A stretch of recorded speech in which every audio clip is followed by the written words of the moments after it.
This webinar being brought to you by CHRMP. CHRMP stands for Certified Human Resource Management Professional.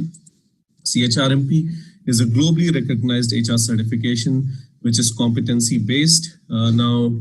Competency-based HR practices make a lot of difference. In fact, if you see, a lot of departments have been renamed from recruitment and selection to talent acquisition, from training and development to talent development or learning and development.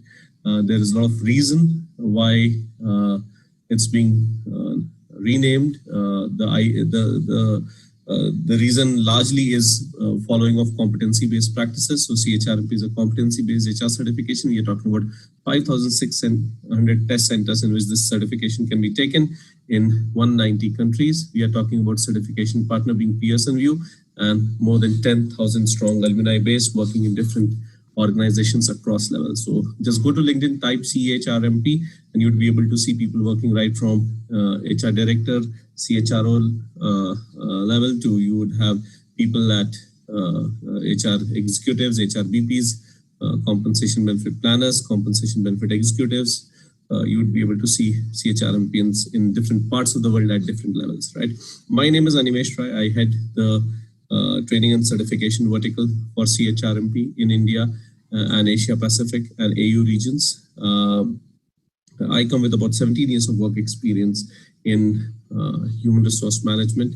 I have consulted with various organizations, number of Fortune 100 companies, Fortune 500 companies in terms of helping them better their HR processes, conduct HR audits, etc.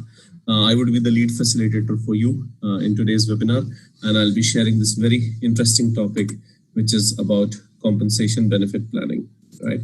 Now, when we talk about compensation benefit planning, I think if we historically go, I think compensation and benefit has to a great extent if you look at last 50, 60 years, almost for close to 30 years has largely been a finance function. And relatively in last 15, 20, 25 years, we are seeing comp and ben increasingly becoming an HR function. Now, there is a reason why it is increasingly becoming an HR function is that compensation has impact on a number of things, right from employee motivation to employee turnover to attrition rates to employee policies to reward and recognition and a number of other things, right? Also, CNB and anything related with comp and ben needs a more human touch, I would say, rather than a finance touch, and that HR department is able to bring in. So to a great extent, if you look at, it's a very intelligent thing to do to drive CNB via HR, and that makes compensation benefit one of a very challenging and very interesting and with a lot of learning and a lot of impact on how the overall organization aspects work. Having that input is very, very important in comp and ben. So today, when we talk about compensation benefit planning, I think we would be covering a lot of it, and I would be taking you through this interesting component of how CNB is planned, right? Now, one thing that I promise to all of you in the beginning of this webinar is what you would be able to achieve by the end of this webinar. By the end of this webinar, you will know strategies Fortune 500 companies use to plan compensation. That is something that I would make sure all of you have a takeaway of. And in return, what I need from you is your complete attention. I need your next 1 hour in terms of undivided attention for this webinar. We are talking about loads of information. Every slide is filled with information. And if you miss on even one bit, I would say that it may be a little difficult to follow up again. So just keep distractions away, give your complete focus here for next 1 hour, and I'll make sure that you get to learn a lot by end of this webinar in this power-packed 1 hour session that we are talking about. Also, I have a small surprise for all of you who stay with me till the end of the webinar. So please stay around, right? Wonderful. Now with this, let's quickly start by first talking about some compensation myths, right? Very important that we first break some compensation myths, and these myths largely impact planning. So knowing these myths and knowing what's not true really helps us plan compensation better. So when we talk about myth number one, I think a lot of times people feel that who does this whole compensation planning, right? And a lot of times people feel, oh, planning is largely done by the head of the department, right? So they largely feel that it's the HR head which makes the compensation plan. And when we talk about compensation planning, I think it's important that a lot of input is taken, not only from within the organization, different departments has different HR teams, different HR professionals. Also getting input from outside, what's happening in the market is also very, very important. So when we talk about HR head driving this, I mean, yes, HR head can go about driving this, but the involvement and the participation is at various levels, right? And to a great extent, people who are associated with compensation planning or compensation benefit, even implementation bit, right, play a very pivotal role if organization is looking at doing intelligent planning, which impacts what they want to impact in an organization in terms of whether retention or performance or whatever they want to achieve in the organization, right? Now, this is myth number one. Myth number two about compensation planning is that people get paid higher than the last year, or organization compensation cost increases year on year. So this is a myth, and we would learn a bit of it in terms of how exactly compensation planning is done to achieve the unexpected, right? And that is something that we would be talking about in this webinar at length today. And third is, a lot of times people who get associated with payroll, they find it difficult to transition from payroll to planning. Now, the nichest of jobs in HR are when you move to your mid-career moves to planning or strategy, etc. And compensation is also something where the best of jobs remain with the planners, not the executors, right? It's important that you are an executor. It's important that you have that experience and that understanding and that exposure to be able to plan well. But I feel largely if somebody is not growing in their career, that's because of lack of information. They don't know enough. They don't know what it takes to be into planning. They don't know what it takes to be into strategy. And that's why people don't grow and they feel that they are stuck up in their careers. So in fact, our CHRMP certification that we do for HR professionals is the advanced level, not the beginner level. The advanced level is very, very well structured in that in terms of strategy and its implementation. It's very, very balanced because any mid-career professional who is looking at growth, it focuses on that. But otherwise also we have to understand that if you're looking at moving from payroll to planning, where the best of jobs lie when it comes to compensation benefit as a vertical or HR as a domain, I think it's important to know what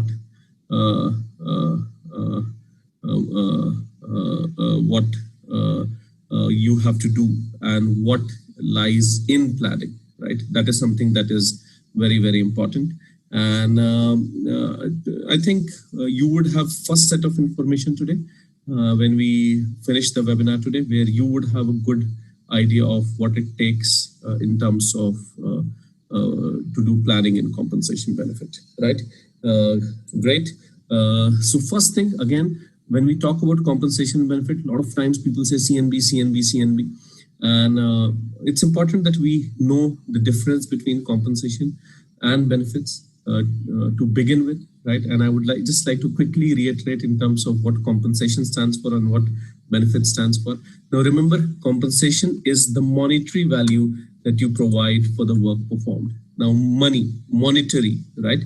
So anything that involves liquid cash, anything that reflects in the account is compensation, and anything that is a non-monetary input, right, is benefits. So anything, for example, a component like basic or HRA, or a component which directly is giving you money that you can take home, is compensation. But benefit, on the other hand, can be insurances, it can be allowances, certain things that you are not able to really see in terms of that's part of the payroll, but it's not something that you are able to see. So when we talk about benefits, we are largely talking about non-monetary component. And it's important to differentiate this because when you plan compensation and when you plan benefit, the approach has to be different, right? And for approach to be different, we have to understand that we are aiming at different things in terms of compensation and in terms of benefit. Right? In fact, a lot of mature organizations have a different benefits department, and that works very, very closely with the employee engagement and employee relations as closely as it works with the compensation vertical. Right? So that is something that that is important for us to keep in mind. Very, very important for us as planners or who want to know about planning or who want to implement planning. This exposure is very important, right? Now, again, when we talk about planning, any planning, right? I think we are living in a year of pandemic. Everybody's holiday plans are all spoiled. But then even if when we talk about planning a holiday, we are talking about so many factors on which our holiday planning would depend, isn't it? For example, the location, the weather, the mode of transport, how many people are going, how many days you have in hand, what's the budget, etc. Right? So the same way when we talk about compensation benefit planning, I think it's important that we keep all the factors in mind, because if we are able to understand and associate with factors in the right manner, I think planning would become very, very easy. So when we talk about compensation benefit planning, I think there are factors which are internal, factors which are external, and factors which are individual. And all these factors which are like, experience or designation. Now, experience has an impact on compensation. A designation has an impact on compensation. Type of work that you're doing has a impact on compensation. Location of work, which is part of type of work or shifts, etc., is something that has impact on compensation. Manpower availability, how many similar resources are available in the market, has an impact on compensation. Cost of living or inflation has an impact on cost of compensation. Competition market standards, what is competition playing, what are the market standard, has an impact on compensation. Performance of an individual has a impact on compensation planning. Qualification in terms of education background, etc., has impact on compensation. And then we have performance of the organization, also depends on how organization is performed. That is a very, very important aspect when it comes to compensation planning. Government policies impact compensation planning. If government tomorrow comes up with something new and says it's mandatory, you have to go about following that. And location that you are in, whether it's a tier 1 city, a tier 2 city, or a metro, or a cosmopolitan, or it depends on that. And that also has an impact on cost of planning. So when we look at these factors, these are all the factors put together in one place, right? But if you look at some factors, for example, how an organization treats experience or designation or type of work or what has been the performance of the organization, they largely look something which organization has control on, right? And they largely become internal factors, right? And when we look at manpower availability, and when we talk about cost of living, and when we talk about competition, and when we talk about government policies, and when we talk about how a location behaves, these are all out of the organization. The organization does not have a control on it. And these are factors which are impacting compensation planning, and these are external factors, isn't it, right?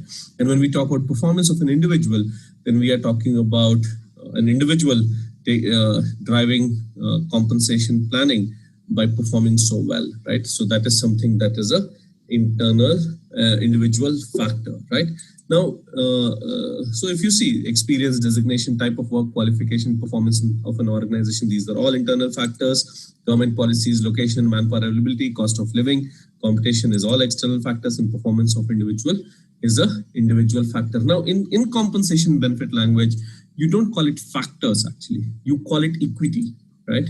The term that is largely used and very, very specifically used in CNB planning is internal equity, external equity, and individual equity. So if you see two people who are part of or involved in compensation planning and involved in creating structures within the organization and involved in the larger bit of compensation benefit planning. We are talking about they're using terms like internal equity, external equity, and individual equity. That is something that is mostly used. So I always make it a point to tell them, because a lot of times factors is not what we factor in, right? It's the equity that becomes part of the larger discussion, or is the more term mostly used by CNB planners, right? So great. So this is the first level of understanding that we can create about compensation benefit planning. About any planning, there would be factors on which it would depend on. And then when you look at these factors, these are largely internal, external, and individual. And then these factors are largely equity. And then we need to know. So planning to a great extent is about balancing these factors, right? About balancing these equities. And so how do we do that? Let's get into that and have a quick understanding on that as well. So when we talk about objectives of compensation planning, I think objective of compensation planning largely talks about three key elements about balancing internal equity, balancing external equity, and balancing individual equity. And to a great extent, these three components have been driving compensation planning to a great extent, right? However, lately, if you look at, there is in last 15-20 years, compensation and benefit planning has not only been about balancing internal, external, and individual equity. It has been about reducing compensation turnover. It has been about recruiting and retaining, which is very, very important. Compensation is a tool to recruit and retain. We are talking about increasing and maintaining morale, which is also very interesting, right? And we are talking about rewarding and encouraging peak performance. So if you look at that, these elements have also come into picture when we talk about compensation benefit and planning, right? Today, we would largely be talking about first four because we have limited time with us, and we'll try understanding what is happening when we talk about internal, external, individual equity, and what do we actually mean by compensation turnover, and how do compensation benefit planners plan well for reducing compensation turnover. So this is something that we would be talking about, right? Now, strategies that work, very important. So when we talk about strategies that work in compensation planning, let's talk about 5 top strategies which compensation benefit planners are using for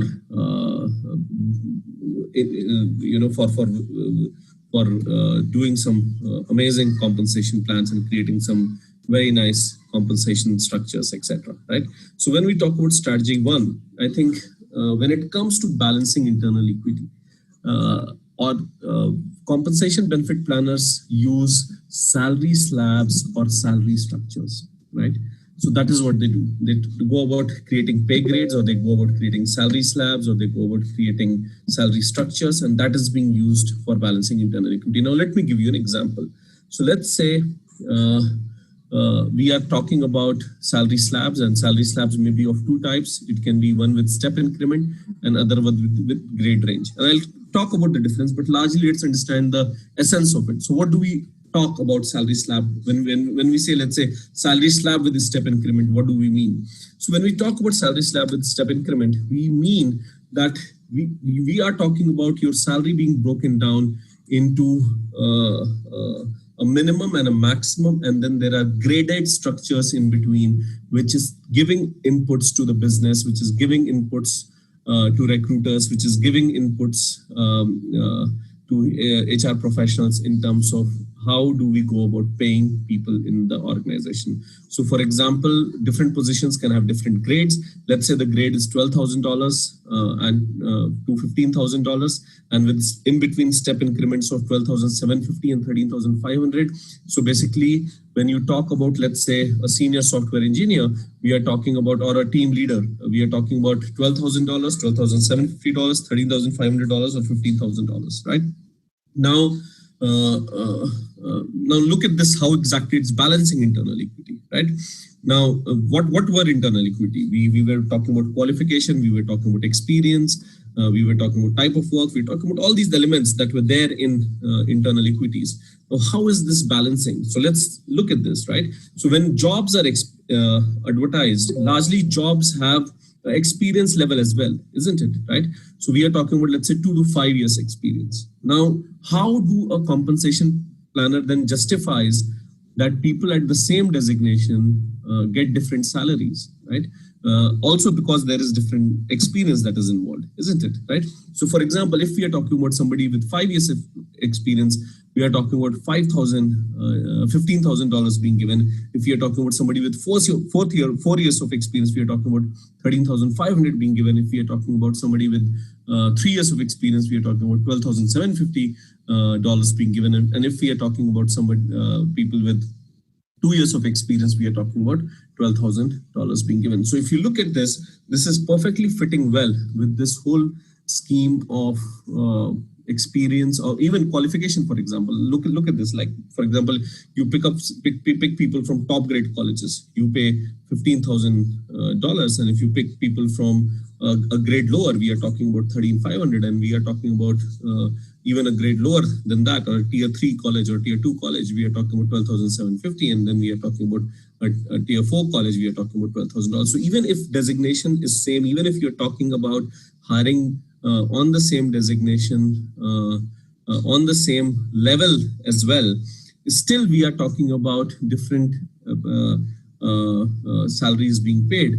And we being able to justify to business, justify to people, justify and create a structure which technically balances anything which is impacting internal equity, which is very, very important, right?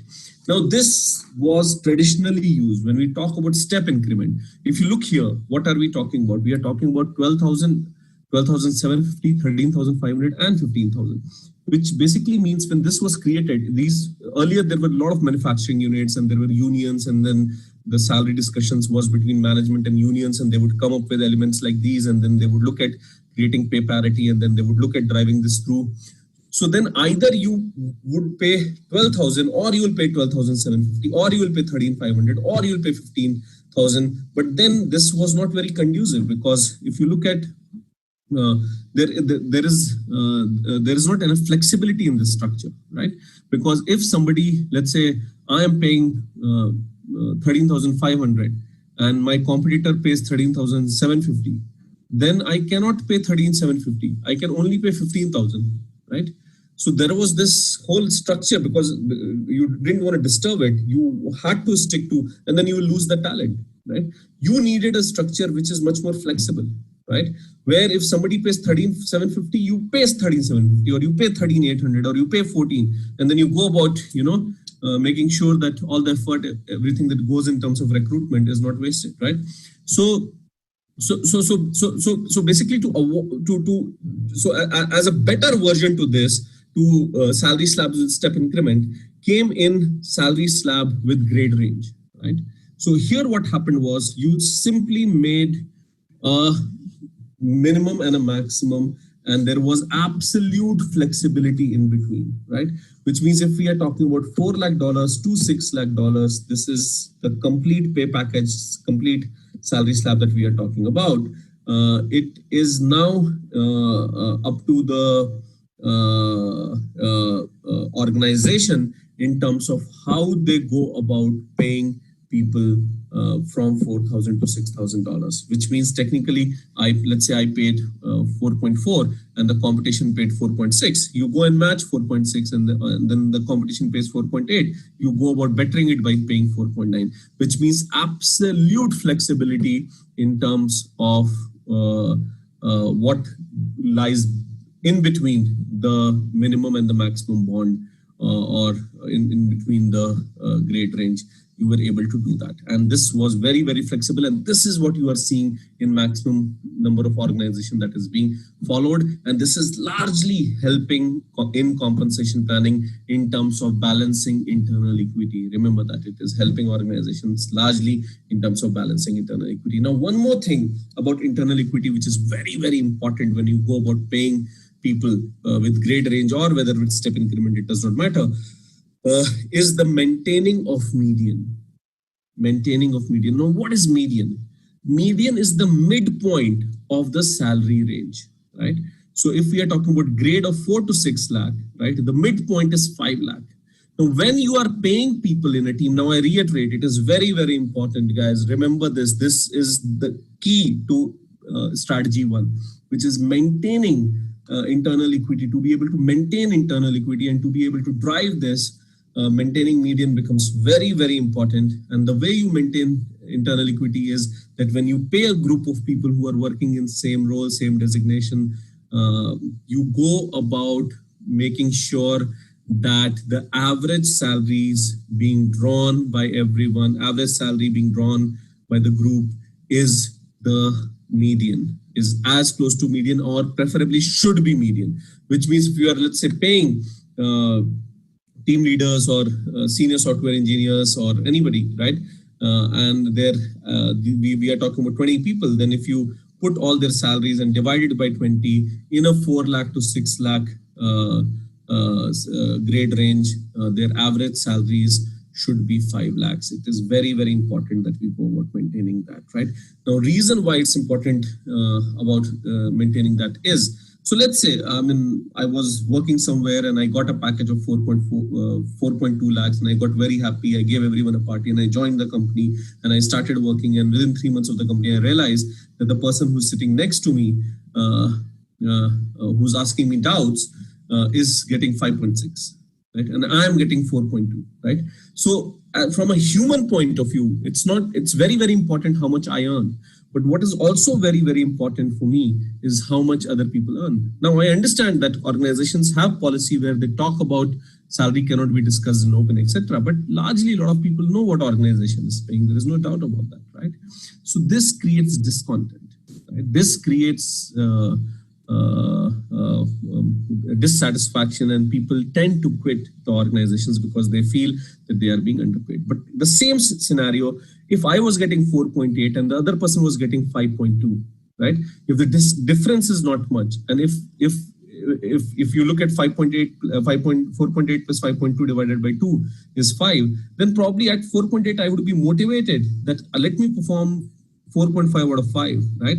Or let me perform really well, and because if I perform well, my appraisals will be better, and if my appraisals will be better, probably I'll get the same, or I'll better him, right? So it can also play in terms of psychology of your workforce in terms of working better. So it's very, very important that you go about making this intelligent decision in terms of maintaining the median, which is very, very important when it comes to internal equity. In fact, some organizations are so obsessed that let's say in case of some special business situation, some business need, they end up hiring and disturbing the median.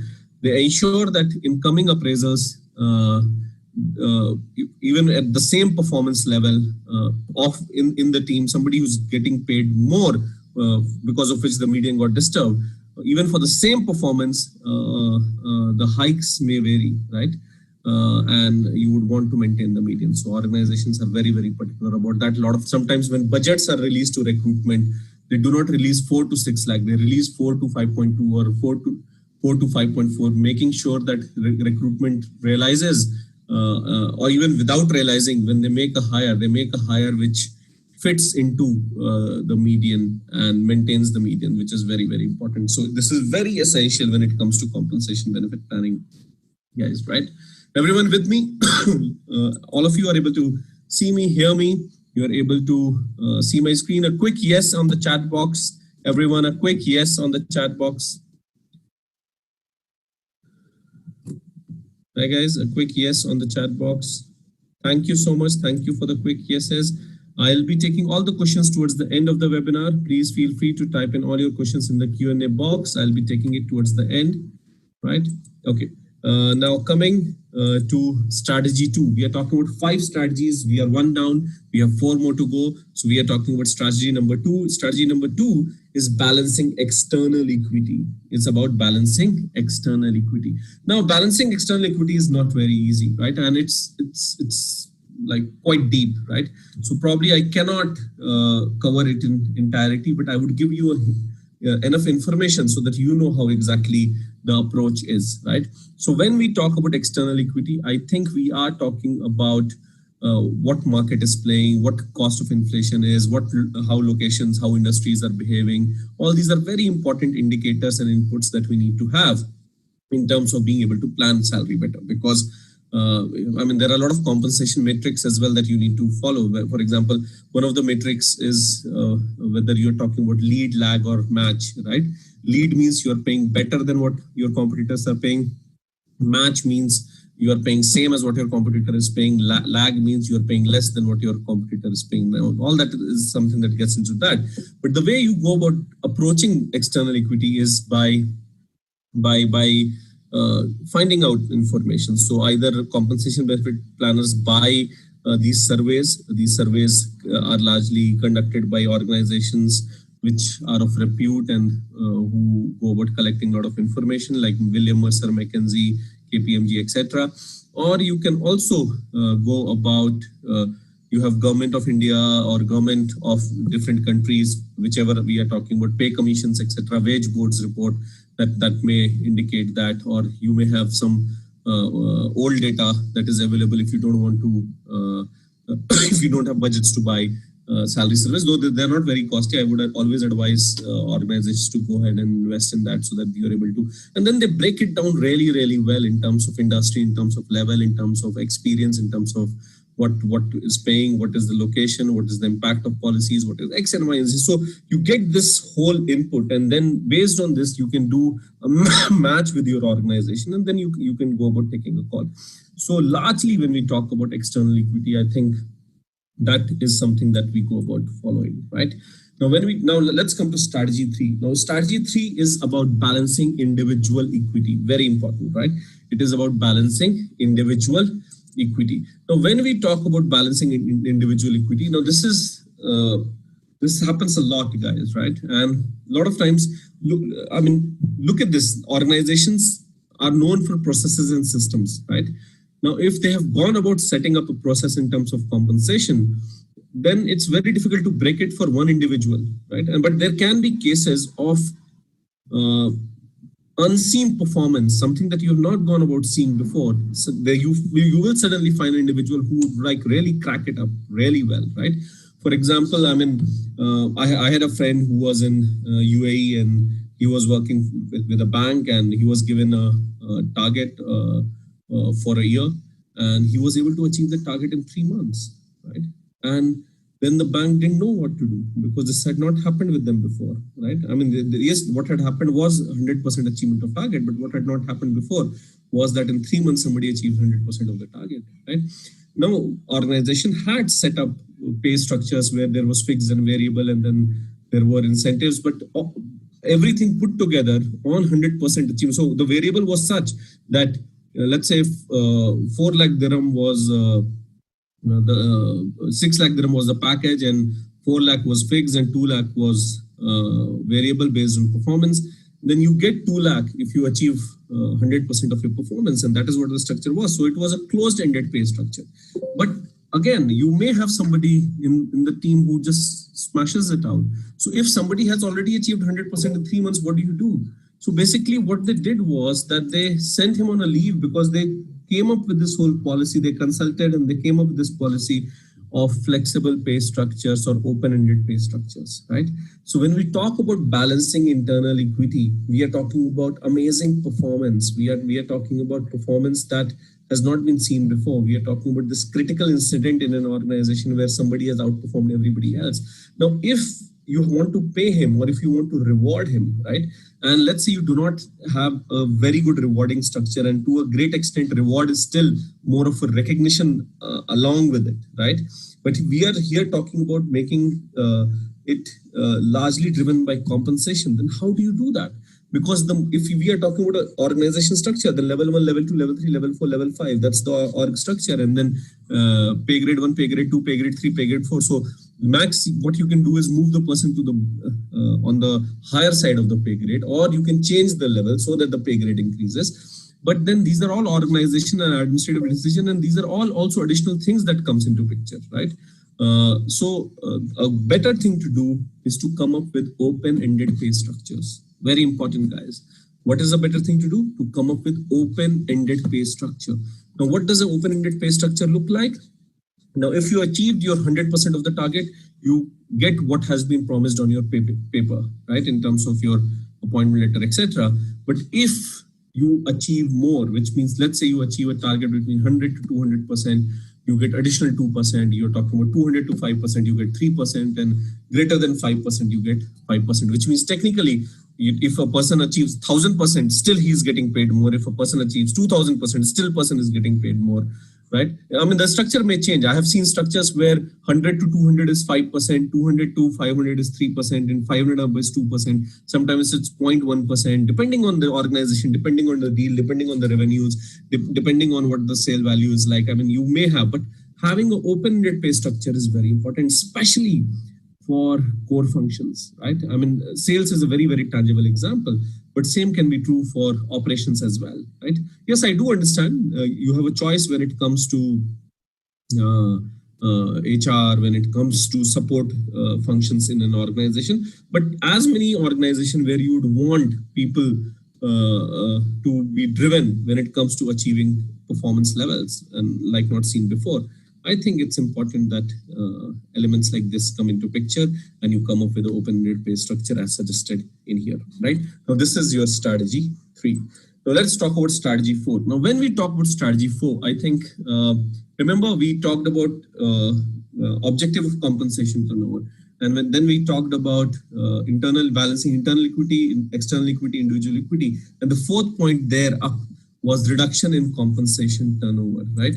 Was reducing compensation turnover. So a lot of times when I'm lately I have interaction has largely been, but when I'm interacting with compensation planners or when I'm interacting with students or when I'm interacting with trainees, they always they say, how is reduction in compensation turnover possible? Right? Because what do we mean by compensation turnover?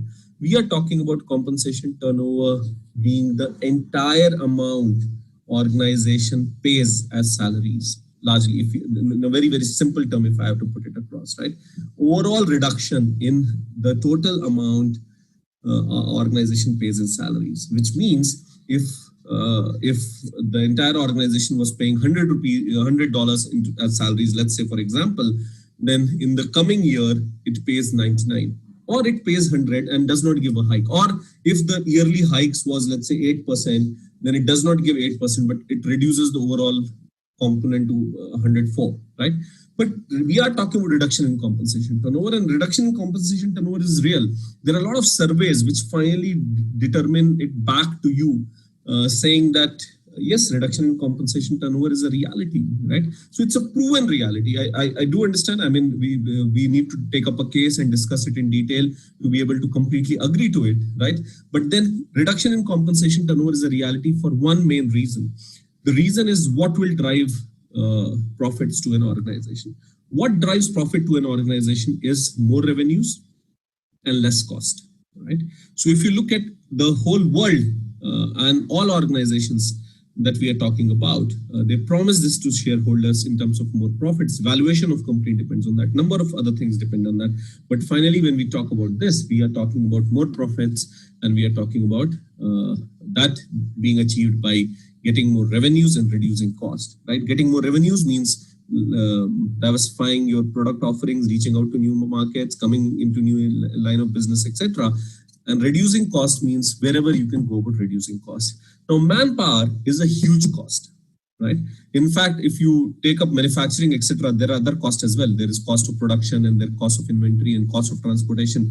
But if you look at ITES, if you look at a lot of other domains, banking, etc., I think manpower and infrastructure are the two main costs. There is no material being produced. There is no inventory being sent to be sold, right? These are main costs, right? So reducing compensation turnover. So if even if we don't go by surveys, reading survey and looking at numbers and then deriving this, just by essence of what I just said in terms of higher profits that organizations chase and they want, I think reducing compensation turnover is reality. So next two strategies, strategy 4 and strategy 5, are largely reduction in compensation turnover strategy, which technically means how is the overall compensation turnover reduced, right? Now, I'm sure that people who are earning X amount, if on a normal basis, not pandemic situation, but on a normal basis, maybe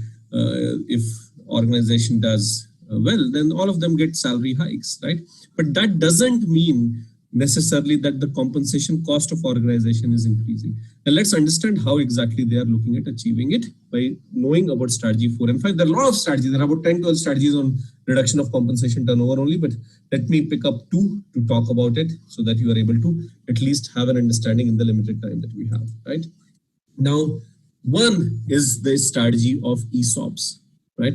Employee stock options, right? All of you know organizations these days give share holdings to their employees. They say, we feel that you are part of our organization, you are a shareholder, you are an owner to this. They want that sentiment and that culture to be built. But ESOPs initially, now look at this, ESOP, what is stock? So organization has a lot of shares. It keeps one part of share to be distributed in employees, and then it is given to employees. Now ESOPs largely earlier were given to top-notch folks like CEOs, CFOs, etc. But now it's being given to everyone else. Now, why it was given to top-notch folks? Because if the share value increases, your valuation will increase, and you will have more money. It would directly be linked to how organization has performed, which would make sense, right? But now ESOPs is being used as retention strategy. ESOP is being used as salary and compensation strategy. So let's understand how ESOPs work, right? So ESOPs work with individuals getting paid part of their CTC as ESOPs. So if they talk about, let's say it's a package being given, they say overall package also includes ESOP. So the package looks inflated, right? But at the same time, ESOPs always come with some disclaimers, right? So for example, they have something called retention period, right? Or a lock-in period. Now, what is a lock-in period in ESOP? So lock-in period can be 3 years, it can be 5 years, it can be 1 year as well. It depends on how organization goes about giving. For example, let's say Facebook has a strategy where if they give 100 shares to an employee, the lock-in is 5 year, but redeemable every year, which means if 100 shares have been given, you can sell this entire 100 shares over 5 years. But if you finish 1 year, you can sell 1/5 of the share, which means you can sell 20 shares and take money out. And if you finish 2 years, then you can sell 40 shares and elements like this, right? So it is still fairly win-win. But there are a lot of organizations where ESOPs are part of the pay package. So think of it as a paper. So share is money on paper, right? Unless you do not sell it, you never get that money. Now there is a lock-in of 3 years, and lock-in are intelligently kept by organization because the trend that they have gone about seeing is majority of people quit before that. So they have gone about keeping that in mind, specific to designation, specific to the employee strength, specific where ESOPs are being offered.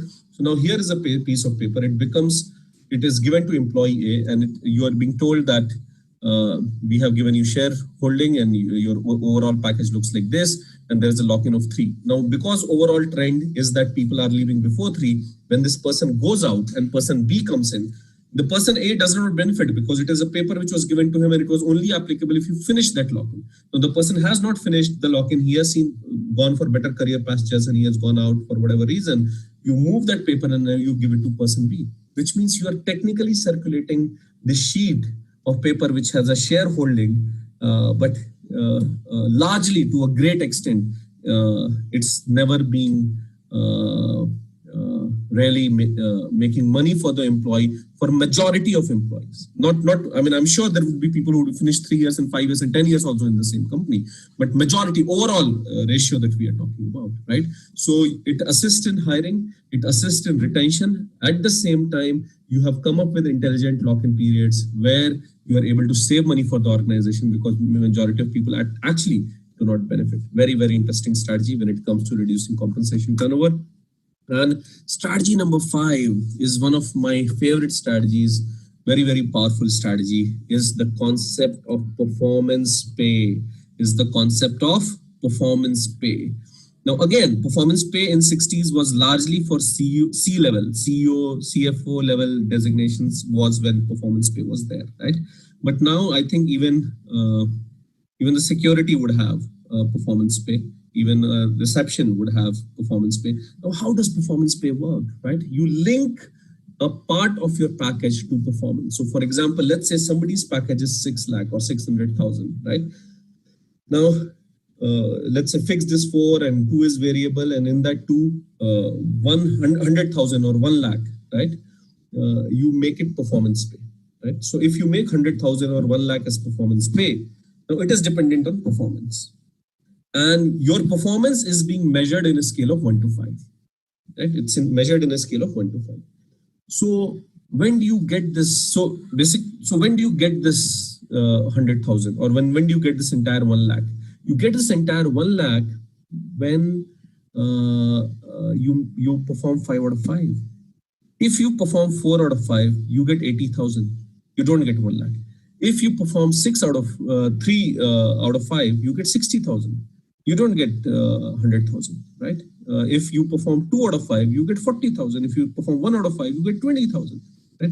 Now, how many people in an organization perform 5 out of 5? Not everyone performs 5 out of 5.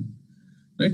So 10%. If we go by bell curve methodology, largely that says that things fit in a particular way, we are talking about 10% top performers in the organization, right? So 90% people are not getting what they have been told in terms of a CTC or in terms of a offer letter or appointment letter, because 90% people are not performing 5 out of 5, right? They are only 10% people are performing 5 out of 5. Now, on paper, your salaries are working on that, but actually the moment you link it to performance, existing salaries can also be reduced, which is very, very interesting. And that is what the element of performance pay comes in. So let's say I'm an average performer, my package is 6 lakhs or 600,000. And now I perform 3.5 out of 5, and 1 lakh was my performance pay, right? So now I get 70,000, which basically means in the entire year, instead of 6 lakh or 600, I made 5.7 lakhs. I didn't make 6 lakhs, right?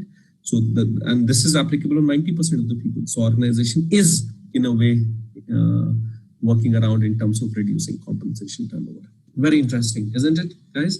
So when we talk about compensation planning, I think there is much more to it. There is a lot more to it, but compensation is a very, very integral part of human resource. Human resource compensation is a domain. There are other domains as well. I mean, things are interrelated. Recruitment and compensation related. Performance and compensation related. Performance and recruitment are interrelated.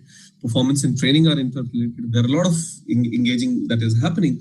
And I think from an HR perspective or point of view, I think compensation folks need to know about entire HR, and other HR professionals who are in other verticals, they need to know about what compensation planning, what compensation implementation is all about, right? Which is very, very important. I think the way you grow is by knowing about the entire vertical that you belong to, right? Yeah. So for example, if somebody is into, is going to, that's what they say, no? Like McDonald's follows a strategy for restaurant managers, right? They hire people as management trainees, and the first day there, people are put to clean toilets, because when you are managing a restaurant, you should know everything that everyone is doing. So 1 month people clean toilet, and then 1 month they serve customers, then 1 month they bill, then 1 month they serve burgers, then 1 month they do something, and this is part of their training. Now, the same way, it's important that if you want to go up the ladder in any vertical, right? I think knowing about what's happening in the vertical, knowing about what's happening in the domain and the subdomains is very, very important, right? So just keep that in mind. That is something that is very, very important. And this is a very, very interesting topic when we talk about compensation and benefit. And planning is something which is even more important. So this information is important, not only for compensation benefit planners and payroll executives who want to get into planning, but it is also important for HR professionals, because they also need to get into planning and strategic role, which is very, very important, isn't it? Right? And I think this knowledge only would help us lead in uncertain times, right? Because when we talk about what industry do we belong to?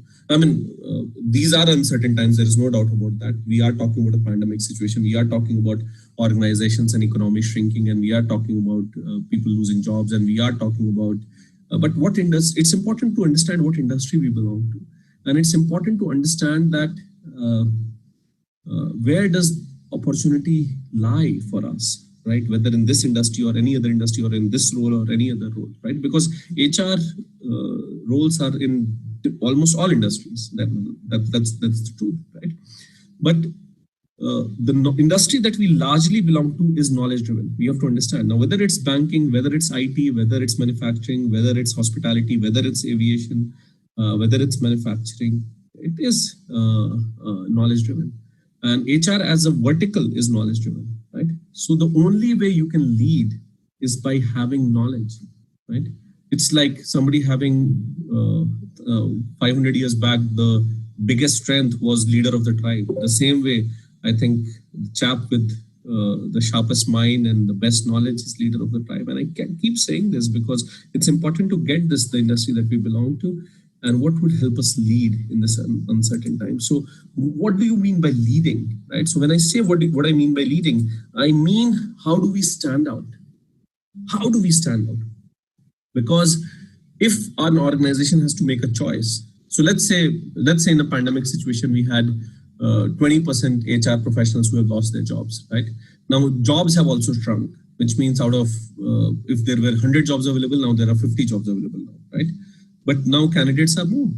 Because, so how do you stand out? How do you become visible in terms of your qualities, in terms of what your offerings are to an organization, so that organization has an easy choice to make, right? Are you making their life easy, right? And I think the key to that is how much I know, right? So for example, if an hour back you knew less, an hour later you know more, right? And if you know much more in times to come, you bring this on table in terms of things that you do, isn't it, right? So the key is investing in self, right? We invest in devices, we invest in clothes. I think investing in self is the key. It's the idea is to master the next gen skill. The idea is to work, if you want to work with best of organizations, with best of salaries and the kind of work that you enjoy doing, I think it's important that you aim at getting into solutioning and consulting role. And that can only happen if you have very good knowledge, if you have understanding of what's happening all across. And that is what would make you invaluable. Right?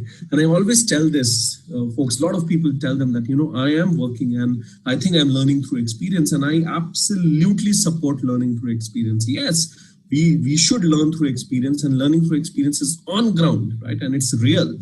But then what also happens in learning through experience is that it's time consuming, which means it takes away a lot of time. So what I could have achieved in maybe 6 months to figure it out, I take an year, right? And to achieve it, I take 2 years, right? Which technically means I am 1.5 years late in terms of where, and a lot of people have this feeling. They say that, okay, why am I not growing? Why am I stuck? Why am I this? Why the other person is growing? Why? These are all things that keeps on happening in conversations, right? And so yes, you learn through experience, but investing in knowledge, investing in makes things faster for you, right? And that's why if you look at, you have coaches, and even if Federer and Sachin had a coach, and you had, why? Because you look at these elements coming to it, right? And that brings me to a very, very important element in terms of how can we help you stand out, right?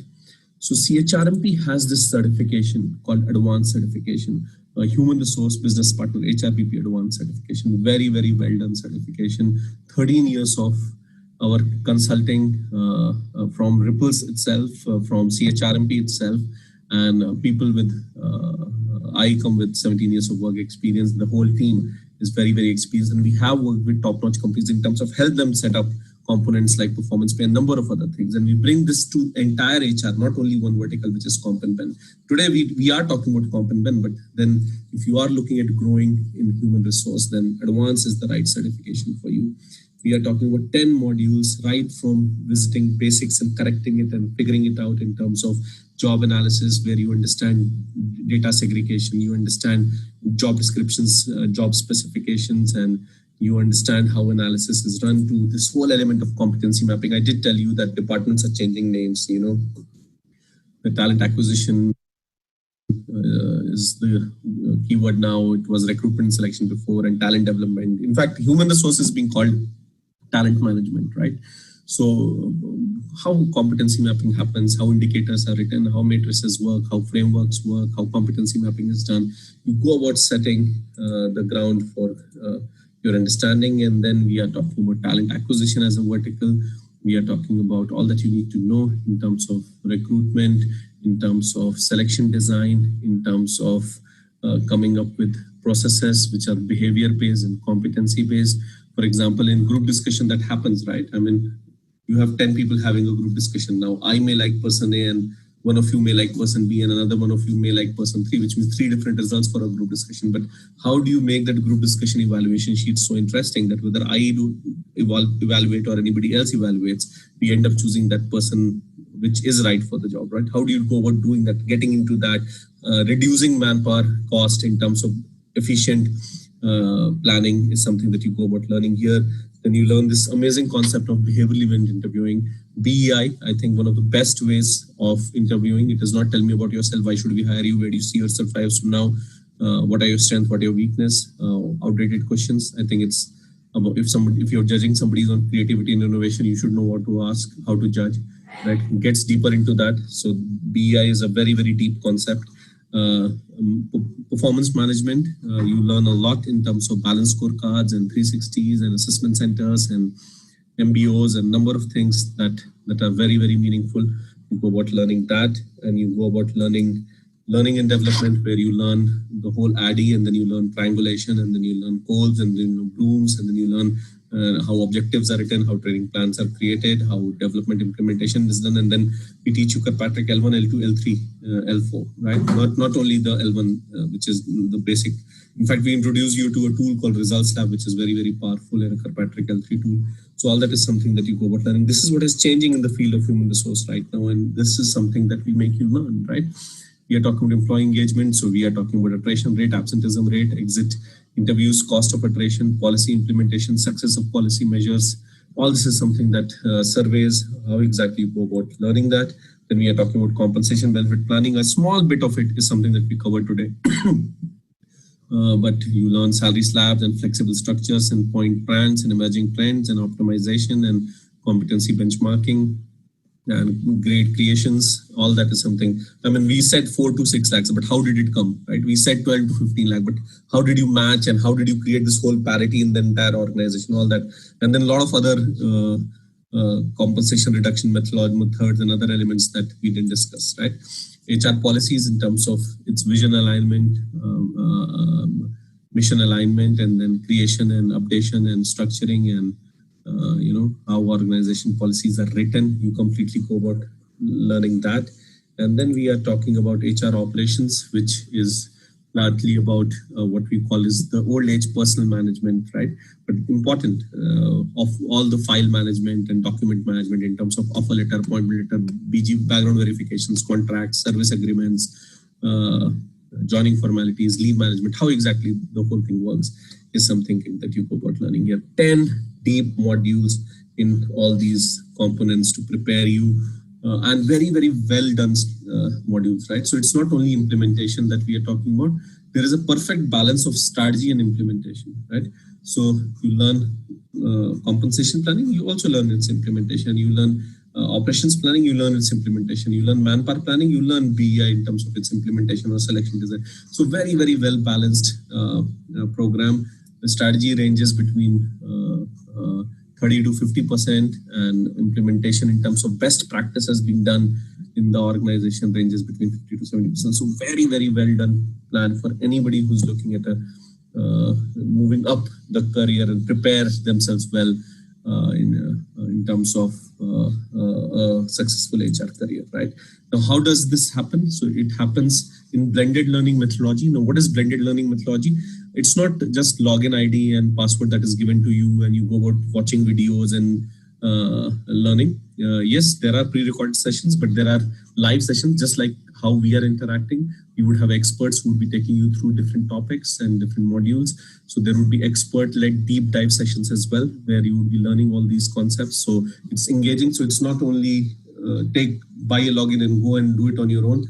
It is about, so every Saturday we have for 3 to 4 hours deep dive sessions. That is something that happens, and then there are assignments, and then there are presentations and quiz, and then there is certification. So you go about, your learning cycle is complete, and then you look at what Mukund has.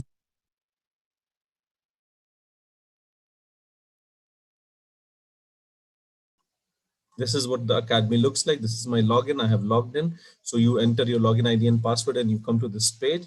Once you come to this page, you have access to a lot of things, right? And the access to a lot of things is courses, you have events, you have forums, you have your groups, you have you can connect with other members, you have your activity feed, you have dashboard. In activity feed, we keep posting one or the other interesting content that you go about reading. If you look at uh, your forums, you go about becoming part of various forums. For example, you have career discussions, everything HR getting started, HR analytics, India HR, trends and news in HR, all that is something that you can go about seeing. And you also get about seeing what's happening in different forums or the one that you're part of. And you see that people are interacting and chatting and talking. And then you have events. Events are this expert-led session. For example, today, as I said, I am doing this on human resource, the decade ahead from 7 to 8:30. And not only that, there is something on behavioral event interviewing, and then you have something on learning and development. So one or the other thing keeps on happening where we invite experts, we have in-house experts who we have best practices sessions where HRs from different parts of the world talk about what's working. And then we have this whole encyclopedia of HR resource called CHRMP Resource Hub, where you can learn on comp and ben, employee engagement, HR policies, learning and development, MS Office. You have recordings from different months. You have HR operations. You have topics like employee experience, digital HR, etc. So all of this is something that is accessible. If you have taken a certification, then you also have access to my courses, right? Where you can learn various things. For example, you can learn CNB, HR analytics, learning and development, HR operations, HR policies, etc., etc., etc. So depending on the certification that you have taken, you will have access to one or the other things. But as I said, as part of the free membership, you're also getting one of the modules on BEI, behavioral event interviewing. Very interesting module, is something that you will have access to. Again, it's blended learning. So these are recorded videos. You also have expert-led sessions, because we consider learning being incomplete without experts driving and guiding you through. So you go about learning on those.